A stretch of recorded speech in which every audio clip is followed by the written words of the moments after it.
Good morning, good morning, good morning, good morning, good morning, good morning, good morning, good morning, good morning, everyone. Thank you so much for joining the call this morning. Wow, look at all the beautiful, bright faces this morning. Mr. Julian Lewis is right center in front of my screen with his Brooklyn shirt on. Good morning, Regional Director, on the way to RVP. Good morning, sir. Thank you so much. Hey, I'd like to thank Mr. Daryl Ranson out there in Nashville, Tennessee. Miss Belinda Batiste, thank you so much. Miss Caroline Baker, thank you so much. Miss Celia from Whitland, California. Mr. Chris McDowell. Miss Konohara from Japan. Yes, yes, yes. Miss Joyce Brewer in Fresno, California. Miss Castro in Phoenix, Arizona. Mr. Payon out in Japan. Good morning, sir. Miss Candy Eppley over in Phoenix. Mr. Sergio down in Mexico. Que paso, senor? All right, Mr. Sam Foster down in Dallas, Texas, hanging out with Mr. TD Jakes. I love it. Ms. Zoe Duffy, congratulations, welcome so much. Sensational Sherman, good morning. Frank and Patricia Bowman out in El Grove, California, thank you. Miss Pat Robinson over there in Oakland, California, good morning, good morning, good morning, good morning to you, young lady. Miss Ismail, Regional Director out of Fresno, California, thank you so much, superstar. Mr. Edmund Smith, thank you so much. Miss Kathy Furman, thank you so much. Miss Marcia Carter, good morning, good morning, good morning. Mr. Winston Herbert, good morning. Regional Director out in South Carolina, Miss Darlene Evans, thank you so much for joining. Eileen, there in San Diego. Miss Dominique Young, my favorite school teacher up in Nashville, Tennessee. Mr. Carter in San Diego, good morning, sir. He's always there. I love that guy. He's amazing. Miss Kimberly Garcia, good morning. Miss Lisa, good morning. My Lord. Miss Jones out in South Carolina, good morning. TJ, good morning out there in Ohio. I'd like to say good morning to Mr. Marvin Carter, another regional director in Fresno area. Natalie in Vegas, good morning. Miss Tamara McDonald down there in San Diego, California. Hello, young lady. Hey, whoever is Samsung Galaxy S7 Edge, update your information so we give you credit. Everybody, if your name's not appearing, update it so we give you credit, please. Let's do that. Miss Maya Hernandez, thank you so much, and Miss Kathy. Hey, folks, we got a great call lined up, but I want to recap this week. Don't forget tonight at 6 o'clock, right back here is Al's happy hour. Tonight at 6, with all the promotions for the week, we're going to be talking and having all the new people say a word or two tonight on the happy hour, and all the RDs that are on time will be the panel tonight. So thank you all for that. My God, did we start the week off amazingly? Everybody, remember this. Let's see them. Let's see your coffee cups. I've got mine on my desk. And I got one on my counter. Remember the coffee cup. There you go, Mr. Lewis. Got my coffee cup on Monday. Monday was amazing. Amazing call on Monday. And then on Tuesday, Mr. Julian Lewis with the keyword of consistency. Consistency. Consistency. Powerful. Then on Wednesday, we had Vivid, home office on the call on Vivid. And then yesterday, Mr. Dwight Williams talked about trusted advisors. My God, what a week we had this week. But today, hallelujah, hallelujah. But today, we got a young man who is a great speaker. He's one of my top 2 or 3. And he just tells it like it is. He just has that comforting way of talking to you, soothing way of talking to you. He's senior vice president. He hails from the beautiful state of Florida. He moved down from North Carolina. Matter of fact, I've been by his house in North Carolina when he did have people over the house, and all his family members, his daughter, his wife, his kids are all musicians. They all play with the church. He is a great family man. He's a great leader in ACM. And I just want you guys to sit back and hear his story because he hasn't been with us in a while. He got moved down to Florida, got situated, and I just want him to come and enlighten you with some great knowledge from a business perspective as a business owner and why he got involved with ACN and how his business blew up and who he is. Without further ado, my dear friend from Florida, the great, the one and only Senior Vice President, Mr. Michael Crowder. Al, it's good to see your face, buddy. How you doing? Good seeing you, my friend. Yeah, I'm getting ready for Christmas. So just Go to play the part of Santa Claus. Yeah, I appreciate the young man. I appreciate the young man comment there. It's great to see your face, man. I'm glad you're doing well, and it's great to see everybody on here.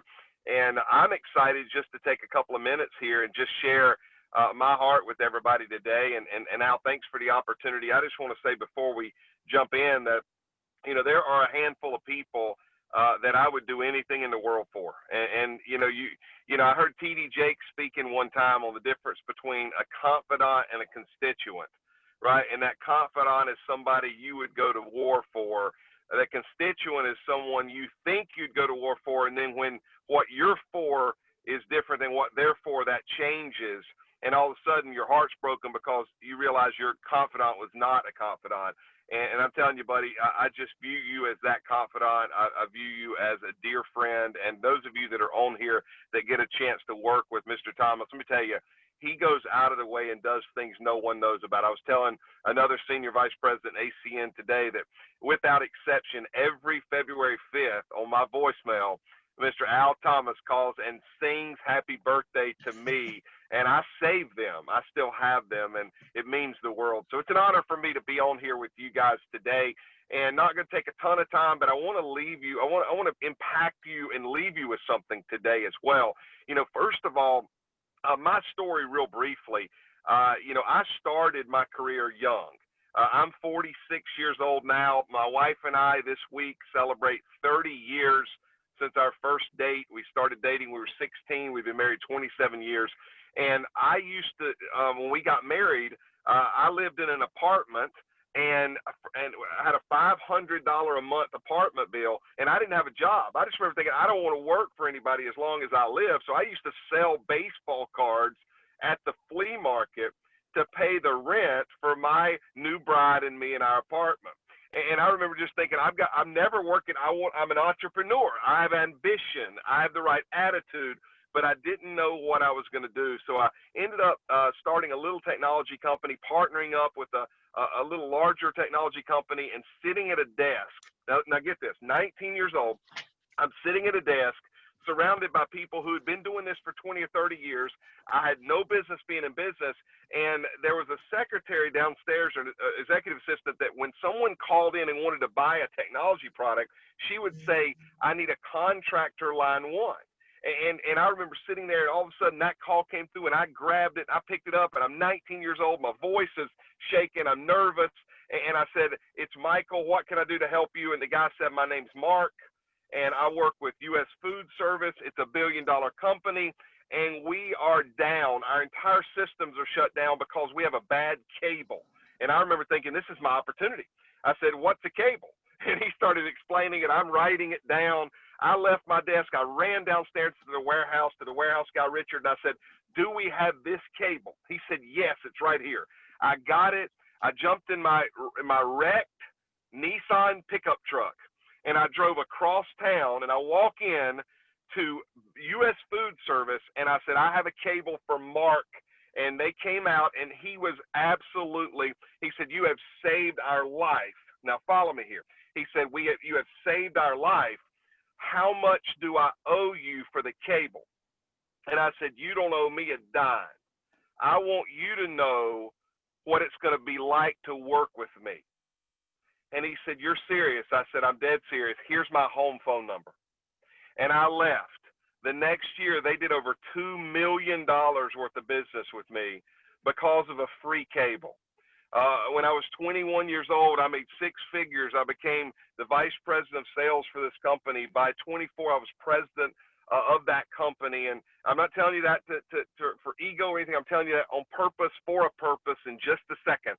But in 1999, I turned 25. I got the 40 Under 40 award for Charlotte for business leaders under 40.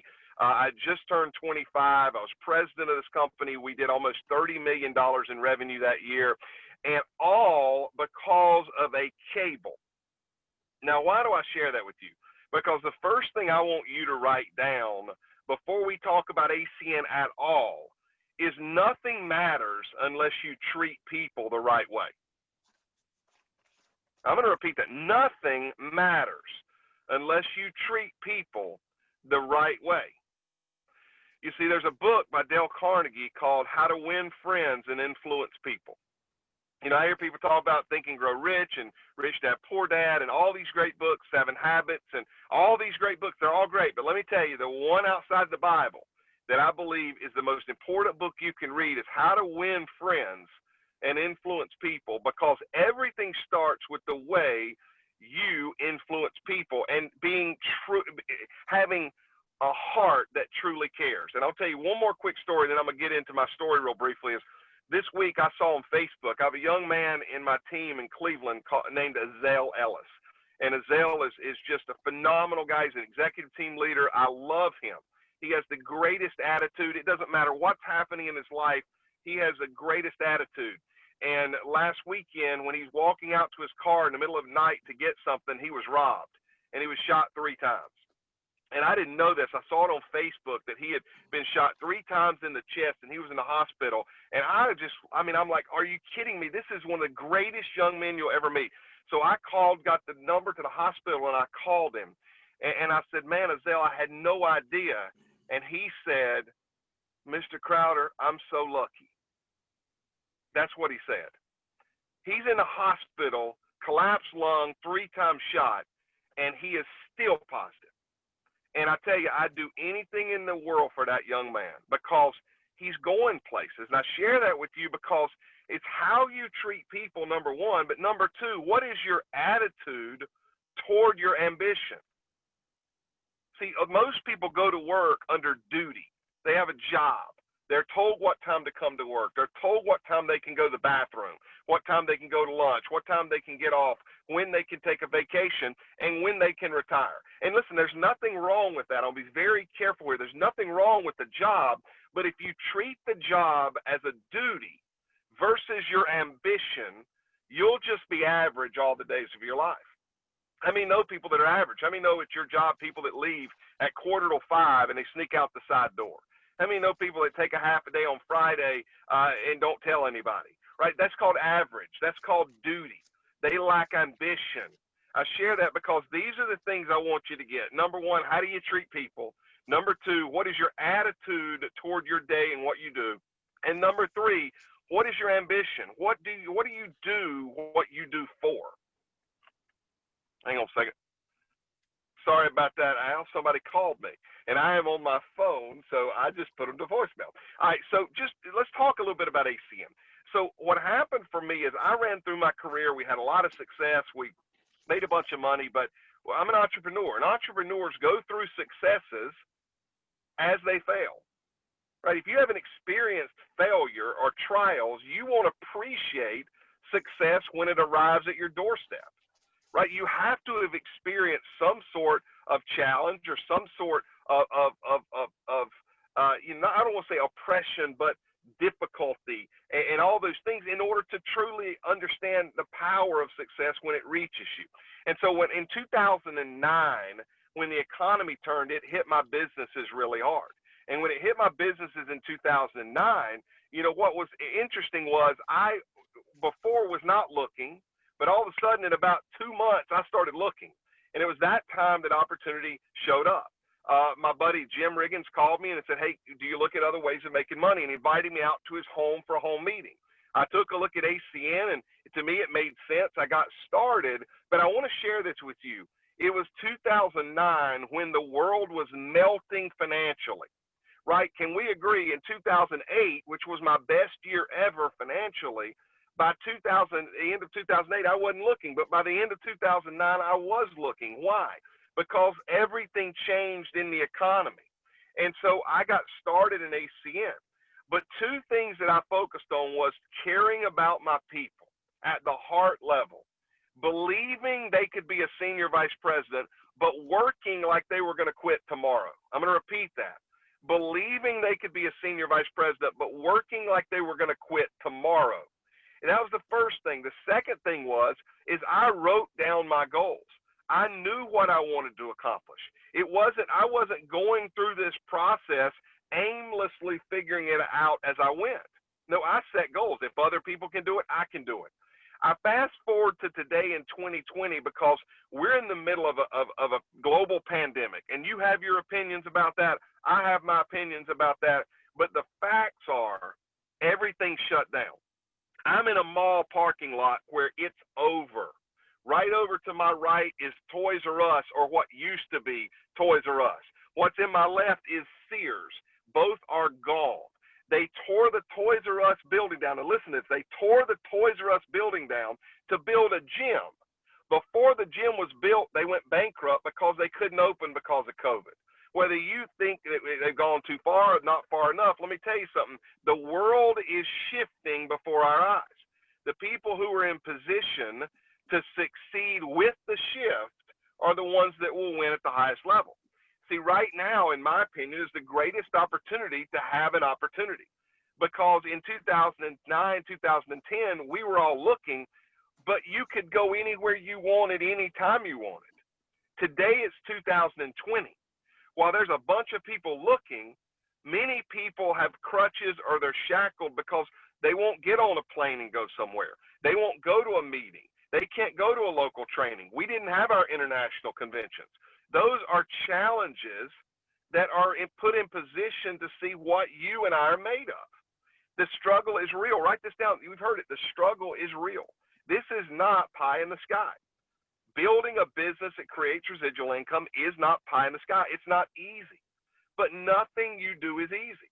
Go back to the attitude, go back to the ambition, go back to how you treat people. If you're going to point those attributes in a direction, why not point them in a direction that builds you and builds others in the process?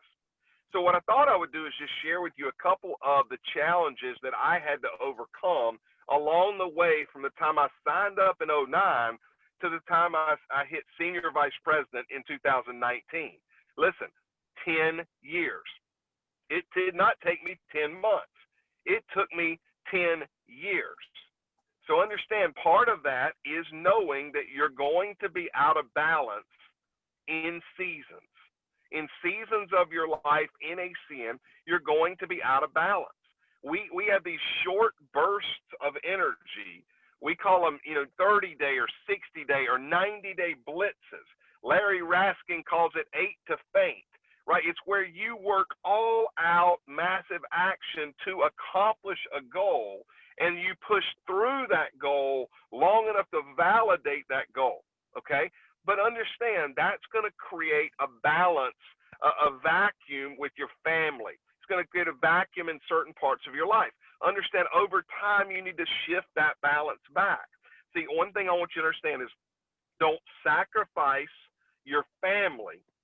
Don't sacrifice your why in order to reach a goal, right? The goal is so that you have more time with your family, not I'm going to sacrifice my family to reach a goal to spend more time with my family. You have to balance these things as you go through ACN. Define what you want so you have a target to shoot at. If you don't have a target, you'll miss every time. Thirdly, write your goals down, right? Know what your goals are. Don't just have them in your mind. Something happens when you put pen to paper. And then have someone keep you accountable. There's two types of accountability that I want you to focus in on. Number one is accountability with your family. See, have a conversation. If you're going to run the next 90 days, sit down with your wife or your kids and let them know what that's going to look like. At the end of 90 days, we're going to go to Disney World. Or at the end of 90 days, we're going to go to the beach for 3 days or the mountains, or we're going to go snow skiing. Or at the end of 90 days, I'm going to buy something for the family, whatever that looks like. And kids and my wife, I want you to hold me accountable over the next 30, 60, 90 days for this run. The second type of accountability is your upline. Your upline regional director, regional vice president, senior vice president. Have them hold you accountable to the work ethic you say you're going to commit to this process. See, it's not easy. If it was easy, everybody would be a senior vice president. But they're not because it's not. So you want that accountability. So understand there are different steps along the way.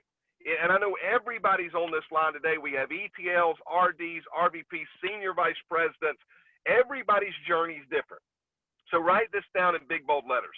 Don't compare, compete. Don't compare, compete. See, one thing I've learned in business and in life is people are good at certain things and they're not good at other things. And that's okay.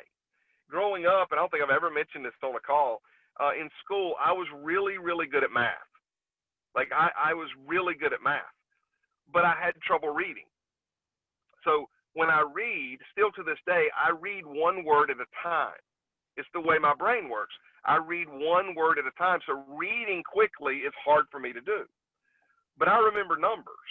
Like I remember my, account, my checking account number for my first checking account when I was in 1993. Right? I remember numbers. That's how I'm wired.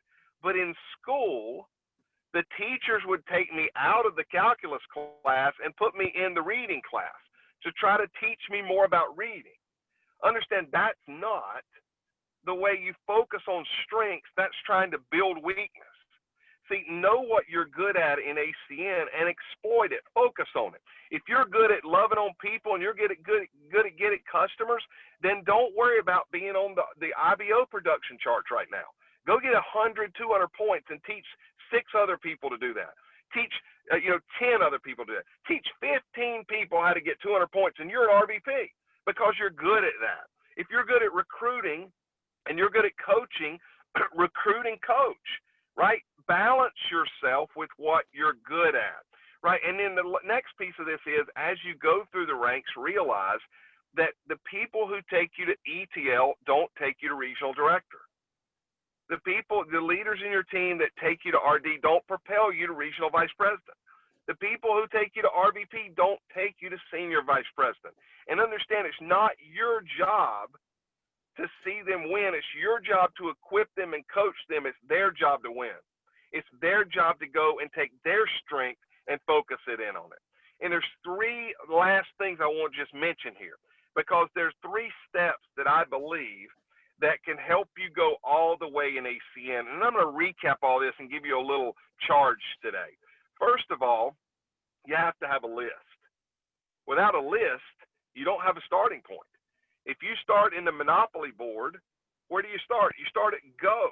You don't start at Boardwalk. You don't start at St. Charles Place, and you don't start in jail, right? You start at Go, right? Why? Because you have to have somewhere to start in order to know where you're going.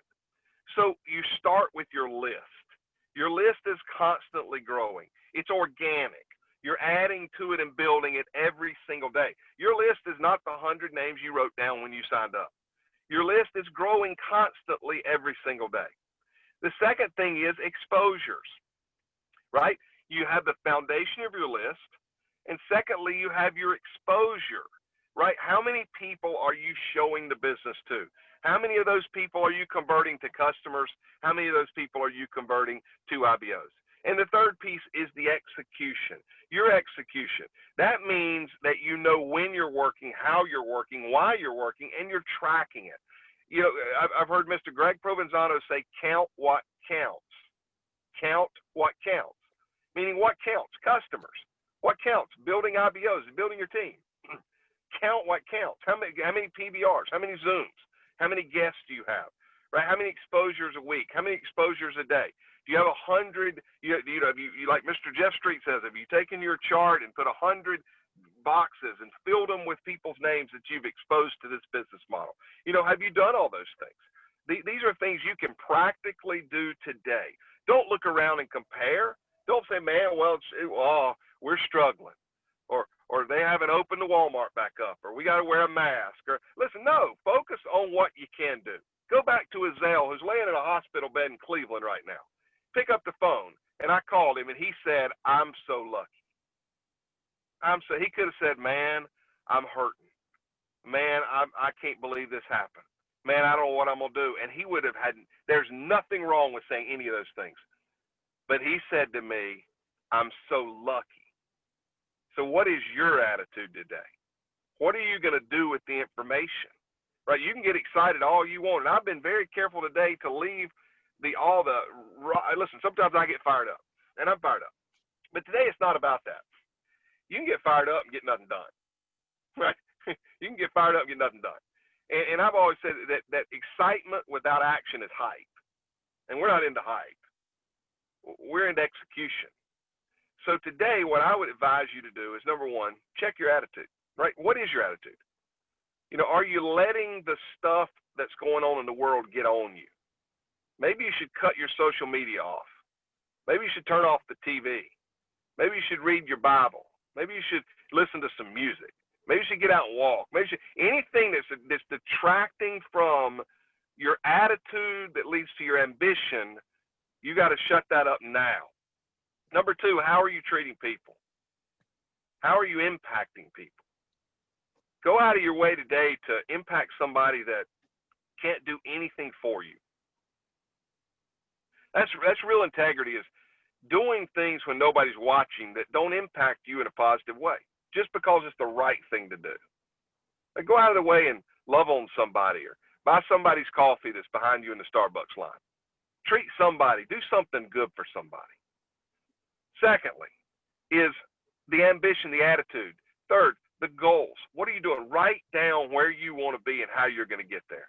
Set goals. Focus on what you're good at. Don't try to build up what you're not good at. Spend time doing things you're not good at. Go take what you're good at and become better at it. Right? Let your team, let your other people, let your family help to balance the weaknesses that you have. I'm going to give everybody a book. I want you to get this book and read it.